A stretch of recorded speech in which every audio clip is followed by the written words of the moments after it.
Hi everybody, I'm Mookie Harris, lead interpreter in Dinosphere at the Children's Museum of Indianapolis. And today, we're going to draw dinosaurs. But we're going to do a very special type of drawing of dinosaurs called paleoart. And paleoart, well, you know what a paleontologist is, right? Somebody who studies fossils for clues about how dinosaurs lived. And an artist is someone who draws, sculpts, paints, makes digital images, movies, things like that. A paleo artist takes what they know about dinosaurs and tries to make art. This is tough because we've never seen living dinosaurs. All we have to look at are fossils like this one. By looking at teeth, bones, claws, eggshells, footprints, all those things, we get clues about dinosaurs. And then using what we know about modern animals, we can put that together and make paleo art reconstructions. Today, you get to do that. All set? Let's go. For this program, you're going to need your Dracorex skeletal drawing, a blank white piece of paper, a clipboard, and a pencil. As you can see, I like to draw on the floor. I'm most comfortable sitting on the floor, always have been ever since I was a kid. I can draw sitting on a couch as long as I've got a clipboard, something like that.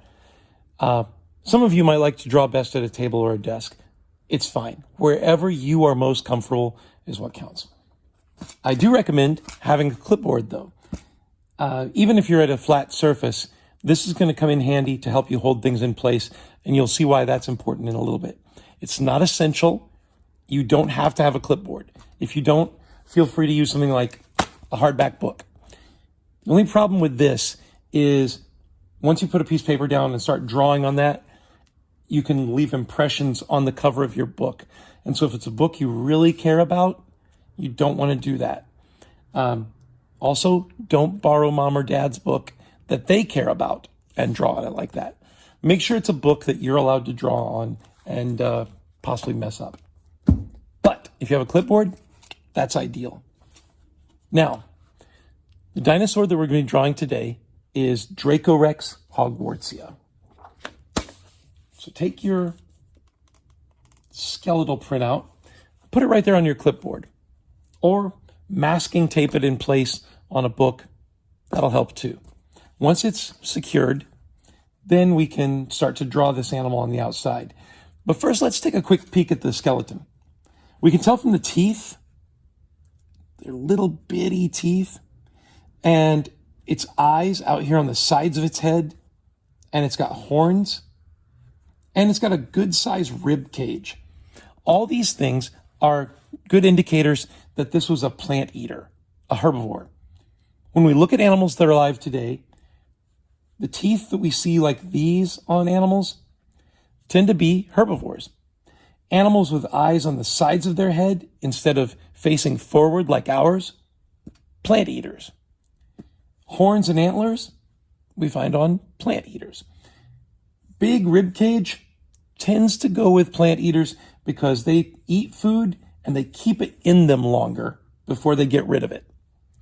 Carnivores tend to eat, get the nutrition, and get that food out of them fairly quickly so they can be faster.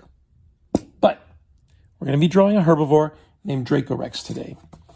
And I'm going to take a piece of paper and lay it down right over the top of our buddy Dracorex. Now you can still see the skeleton there, right?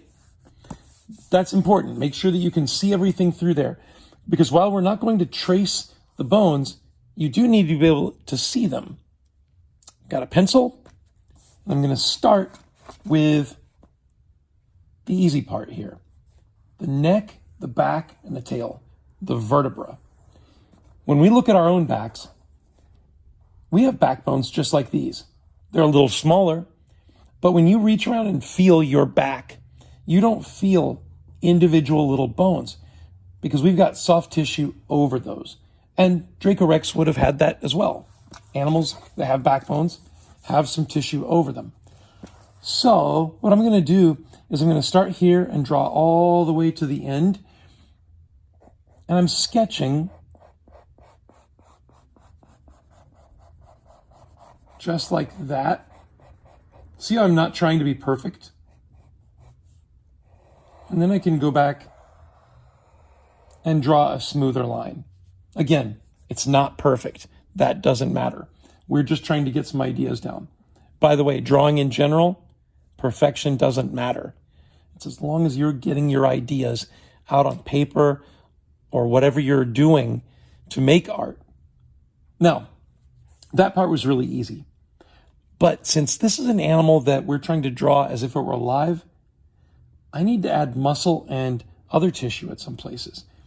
Like the tail, for instance. This tail would have helped to counterbalance this head. When it leaned down to get food off the ground, the tail would go up in the air, and vice versa. If it didn't have that tail and it leaned over, it would just fall on its face. Hilarious for us, not so much for Dracorex. So, I want to make sure that I've got a muscly tail here. And this part of the hip right here, the ischium, that's going to help me. Because I know that that wasn't sticking out of the body, it was tucked inside. So I'm going to put a little dot right at the end of it. And that's going to help me. That's going to be a little placeholder to show me how far out I need to draw that tail. So,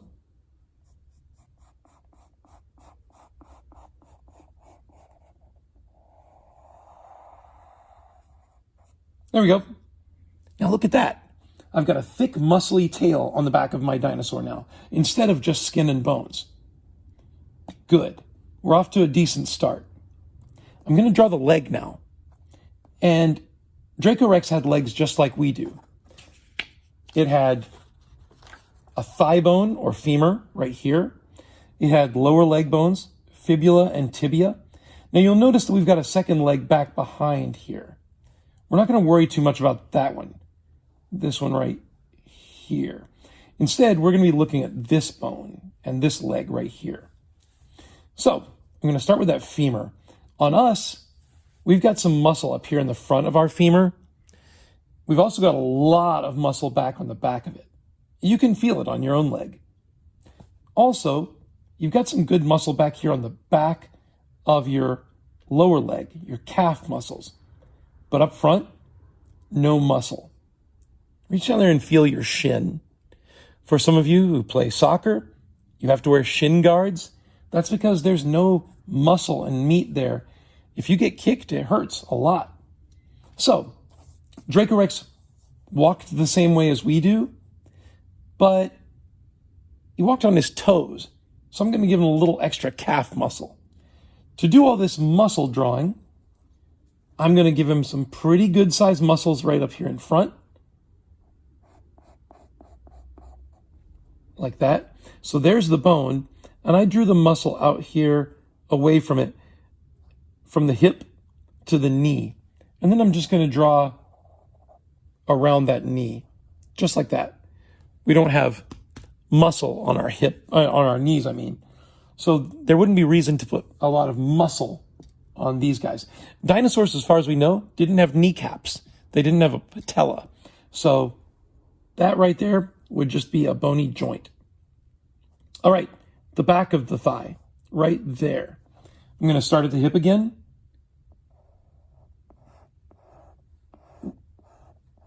And a lot of muscle here.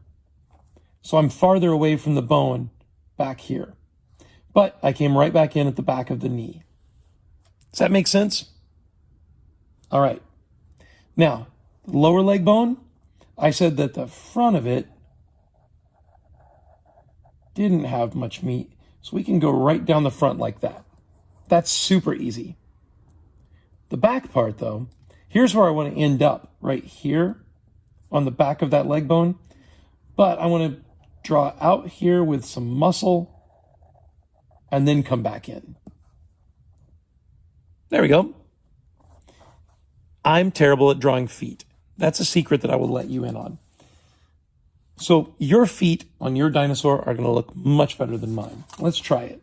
When I look at this, though, it's got tarsal bones or foot bones and then metatarsals or toe bones. And when you look at your own feet, the bones inside your feet don't look too much different from that. It's not like you've got huge amounts of muscle all around your foot, like a Hulk foot. When I draw this one, I want these toes to be a little flat on the ground or like toward the ground. But other than that, I'm going to draw this foot pretty much like what I see.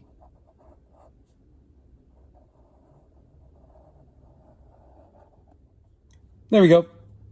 All right. So like I said, not my favorite thing in the world about my drawings, but that's okay. We're going to skip from the leg and go over here to the arm now. Again, the one in back, we're not going to worry about right now. This one back here, we're only going to be drawing the one in front, right here. This part up here is kind of like our shoulder bones and our collar bones. It's called a scapula. And this would have been tucked inside the body too, not sticking out like the arms, which means that all of this space would have had some soft tissue. So we're going to put our body out to about here, and you'll see where that comes in later. For now, though, I'm just going to draw a line right on top of the end of the scapula here, right there. And then I'm going to come down and make another muscle, a bicep muscle, right here, and muscle on the back of the arm. I went a little big on that bicep. They weren't exactly doing bench presses or anything. So made that one a little too big. But like I said, nobody's perfect. Your drawing doesn't have to be perfect either. For down here, a little muscle, not a lot. And then I'm going to get those fingers. There we go. It looks like it had some fingers that it could use for grasping onto plants, kind of foraging through. All right. We've got a leg, got a tail, got an arm. Take a look at that. Without the bones, that's pretty cool. We've got the beginnings of a dinosaur. I'm going to skip up here to the jaw. The jaw is right here. It's that lower part of the mouth. It's a separate bone from this part. So this is the part that goes up and down when you eat or when you talk. The jaw on this dinosaur is right here. And what I'm going to do is, for now, I'm just going to draw a line under that jaw, just like that. I made it go up at the ends, but as long as there's a line under it, that's all that really matters. And I'm going to put a dot right there in the middle of it. And then I'm going to come back to the ribs. We said earlier that this is an animal that ate plants and that they tend to keep their food in them a little longer. So when I go to make this dinosaur's belly, I don't want it to be right up here like skin and bones. I want it to have a good sized belly. So what I'm going to do is I'm going to draw from here out to about here. I'm going to put a dot right out there between the knee and the elbow, just kind of floating in space. And then I got my dot up here. And now all I have to do is connect the dots and watch out that I don't draw over a leg or an arm. There we go. That's pretty cool. All right, you ready to get back at it? Let's draw the head. Now, I don't want this dinosaur's mouth to be open like an alligator or a dog's mouth. I want it to have some skin and tissue here. With it being a herbivore, it would be good for it to have some cheeks to help it hold food in. It doesn't need to open its mouth wide to bite prey. So I'm just going to make like a letter C right here in the mouth area.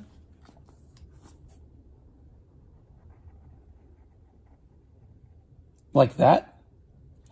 And by doing that, it closes up everything back here so that that's the only opening right there. And we don't see any of the teeth because they're all back here. And then I'm just going to draw that front part of the face. It's very easy. All right, Dracorex had a bumpy skull. all this is going to be super bumpy. So when I draw it, I don't want it to be smooth. Make a bumpy head all the way back to there. Right there. These horns, all of these would have had keratin on them, like what our fingernails are made of. And that would have made them thicker and longer and sharper. So when you go to add the horns, don't make them only as big as what you see on the paper there. Make them a little bigger and longer.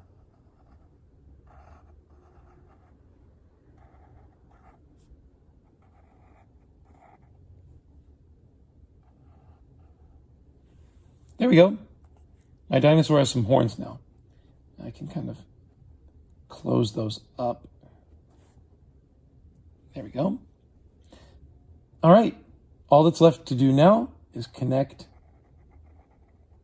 the neck. Oh, wait, is anything missing? Yeah, the dinosaur needs a face, right? We know where the eye went. There's the eye hole, or orbit. Feel your own orbit.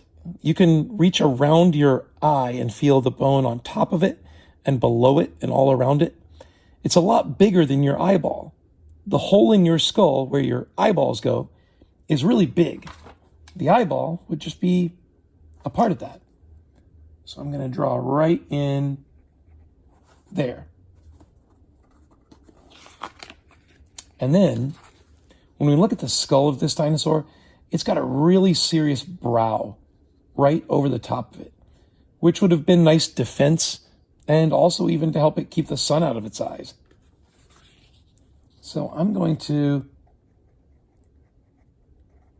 add that brow line in right there. Whenever we add this at the museum when I'm doing this class, people always tell me that now it makes it look mean. And sometimes they'll say it wouldn't be mean because it's a plant eater.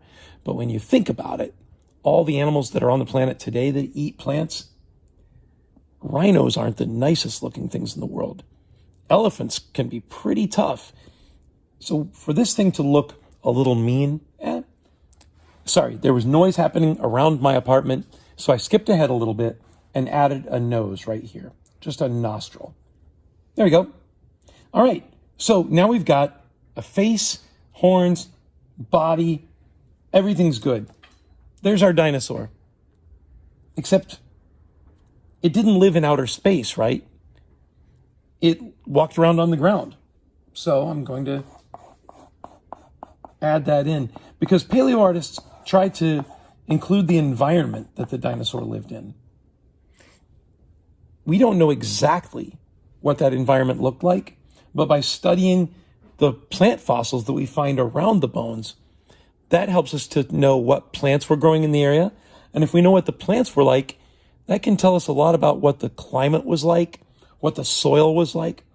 And so when I go to draw Dracorex, I know it was found in South Dakota, in the Cretaceous layer of Earth, and that South Dakota back then would have looked a lot like South Carolina now. We would have a lot of pine trees and ferns and things like that. No grasses really to speak of. It definitely wouldn't be the scrubby kind of grassy flatland and mountainous region that we see in South Dakota today. So I'm going to draw some little quick plants. Nice to give my dinosaur some food. Also, you know how I said that I don't draw feet very well? I'm going to hide those behind some plants too. Little artist trick. You can use that. I won't charge. Now, we've got a back leg and a back arm too. I want to include those just to give this thing a little more three-dimensionality. When you draw this one, again, keep in mind what we talked about with these. So I'm going to draw that back leg coming in there at the knee and then going away and down here around this foot.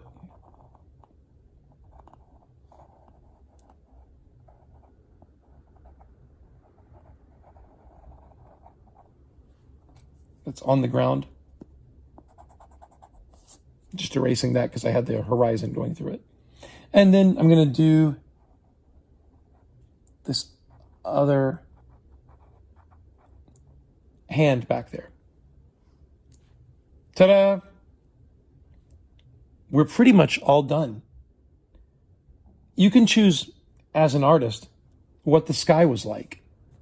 All this in the background. Was it a rainy day, a cloudy day, sunny day? Also, what else was in the background? Were there mountains?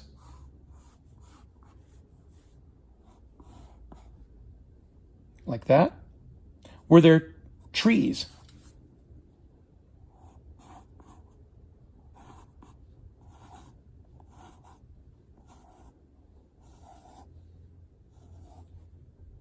To draw trees, it's pretty easy. Again, just sketching. And remember that trees grow at different heights.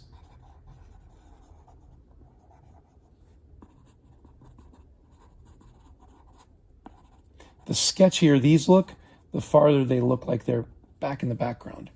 And then you can go back in and make those trunks of the trees a little more defined. There we go. Feel free to add in a pterosaur.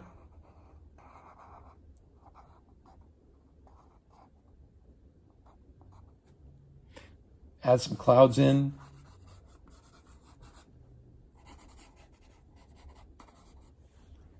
And there you have a piece of paleoart. All that's left to do now is write the dinosaur's name on it. Dracorex.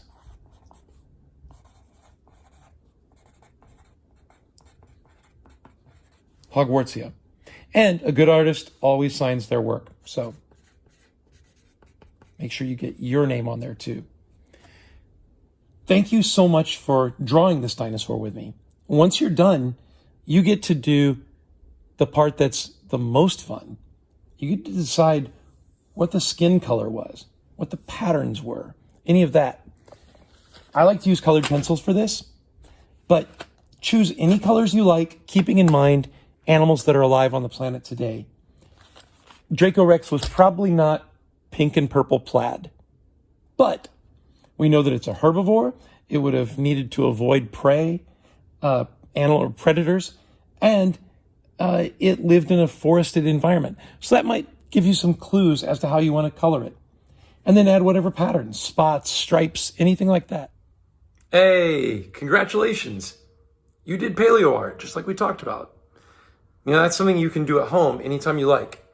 With a grown-up's help, do an image search online for dinosaur skeletal drawings, and you can pull up just about any dinosaur skeletal drawing, just like we used with the Dracorex one. Put a piece of paper on top of that and study that fossil, see what you can figure out about that animal, and then make a piece of paleo art, just like we did today. Thanks very much for stopping by and watching this, and I hope the rest of your day is great.